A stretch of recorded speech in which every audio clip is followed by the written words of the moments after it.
આપ સર્વોને હેતપૂર્વક જય શ્રી સ્વામિનારાયણ। આજની સત્સંગ કથા વાર્તા નિજ મંદિર સાવરકુંડલા પવિત્ર ચાતુર્માસ વિશેષ। આજની સત્સંગ કથા વાર્તામાં આપણે ચરિત્ર કથા અંતર્ગત ગામ વરજાંગ જાળિયાના શેઠ હીરાભાઈની પ્રસંગ વાર્તા સાંભળશું। વેણુ નદીના કિનારા ઉપર વરજાંગ જાળિયા ગામ છે। આ ગામમાં શ્રી હરિ શેઠ હીરાભાઈને ત્યાં પધાર્યા હતા ને ફળિયામાં સભા કરીને બિરાજમાન થયા। તે પ્રભુના દર્શન તથા સમાગમ માટે પંચાળાના દરબાર ઝીણાભાઈ પોતાના સ્નેહી શેઠ હીરાભાઈને ઘેર આવ્યા।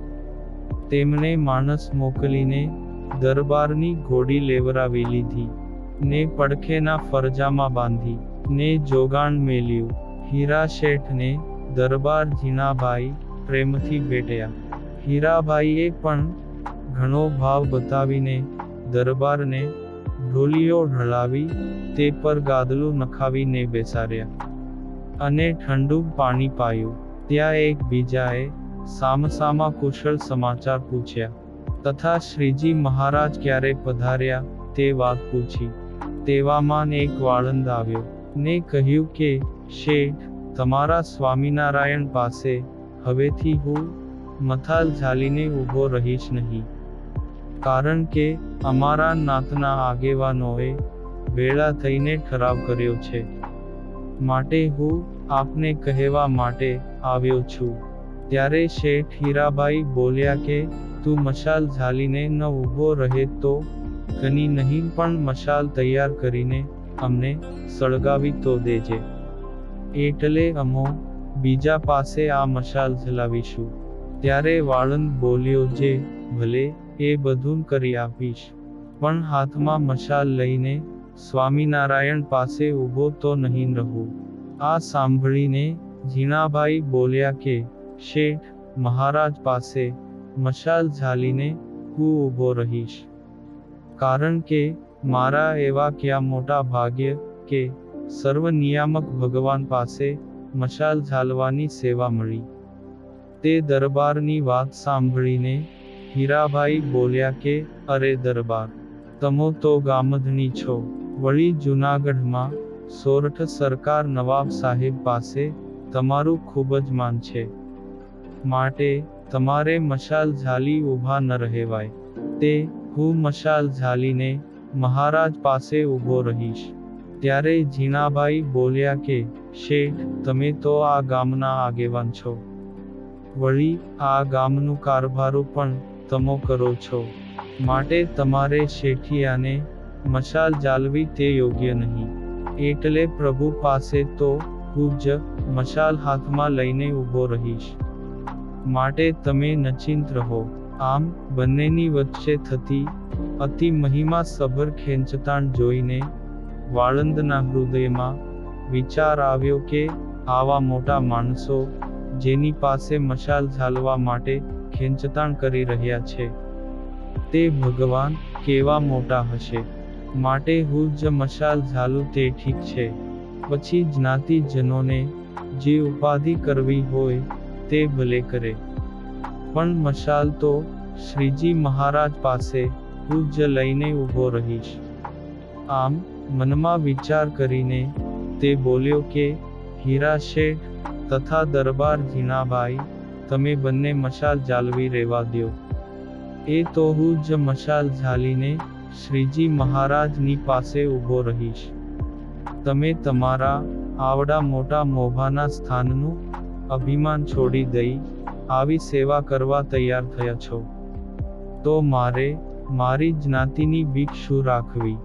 મારા નાતીલાઓને જે ઉપાધિ કરવી હોય તે ભલે કરે, પણ એ પ્રભુ પાસે મશાલ તો મારે જ ઝાલવી છે, એમ નિશ્ચયપણાથી હેતપૂર્વક મશાલ તૈયાર કરી। પછી હીરા શેઠ તથા દરબાર ઝીણાભાઈ આ બંને જણા શ્રીજી મહારાજ પાસે ગયા। મહારાજને સાષ્ટાંગ પ્રણામ કર્યા। ત્યારે શ્રી હરિ બોલ્યા, જે ઓહો હો, આ ઝીણાભાઈ ક્યારે આવ્યા? ત્યારે ઝીણાભાઈએ નમસ્કાર કરીને માથું નમાવી શ્રીજી મહારાજને કહ્યું કે, હે પ્રભુ, હું હમણાં જ હીરાભાઈને ઘેર આવ્યો. અને ત્યાંથી અમે બંને જણા આપને દર્શને આવ્યા છીએ. તે શ્રી હરિએ કહ્યું કે, ભલે ભલે, અને આવ્યા છો તો થોડા દિવસ રોકાજો. ને આવા શ્રી હરિના અમૃત સમાન શબ્દો સાંભળીને ઝીણાભાઈએ મહારાજને કહ્યું કે, ભલે મહારાજ. એવા સમયે ત્યાં એ વાળંદ મશાલ લઈને આવ્યો. ત્યાર પછી આરતી કરીને ધૂન્ય કરી. પછી સંતોએ કીર્તનો ગાયા. આમ ઝીણાભાઈ અને હીરા શેઠને પોતાની સત્તા કે મોટાઈનું જરાય પણ માન ન હતું. અને તે સમયે એ વાળંદને પણ સ્પર્શી ગયું. તેને મનમાં આ બંને મુક્તોનો પણ ઘણો મહિમા સમજાયો. ને તેમનો ગુણ આવ્યો કે આવા મોટા થઈને પણ જો નિર્માની ભાવે આ સેવા કરવામાં તત્પરતા દર્શાવે છે. વળી એને ભગવાનના ભક્તનો ગુણ આવતા સાત્વિક ભાવ પણ જાગ્યો. અને ભગવાન પ્રત્યેનો પ્રેમ પ્રગટ્યો. અને તેણે મશાલ લીધી. તેનાથી સભામાં પ્રકાશ થયો. પણ વિશેષે તો તેના હૃદયમાં તો એવો દિવ્ય પ્રકાશ થયો કે માયાનો અંધકાર દૂર થઈ ગયો. અને માયિક દ્રષ્ટિ મટીને દિવ્ય દ્રષ્ટિ પ્રાપ્ત થઈ. તે પ્રકાશમાં તેને ભગવાન શ્રી હરિના ચતુર્ભુજ સ્વરૂપે દર્શન પણ થયા. ને એ તો ભગવાનના દર્શનમાં ભાવવિભોર બની ગયો. પછી સભા પૂરી થતાં મશાલ એક બાજુએ મૂકીને મહારાજને દંડવત પ્રણામ કરીને પોતાને તેમના આશ્રિત તરીકે સ્વીકારવા માટે વિનંતી કરી. ત્યારે ભક્ત વત્સલ ભગવાને મરક મરક હસીને તેના મસ્તકે પોતાનો વરદ હસ્ત મૂક્યો. આ પાવન પ્રસંગ આજે સત્સંગ સાગરના મોતીમાંથી સાંભળ્યો. અને હવે પછીની કથા વાર્તા આપણે આગળના ભાગમાં સાંભળશું. અત્યારે આપ સર્વોને ભાવથી જય શ્રી સ્વામિનારાયણ.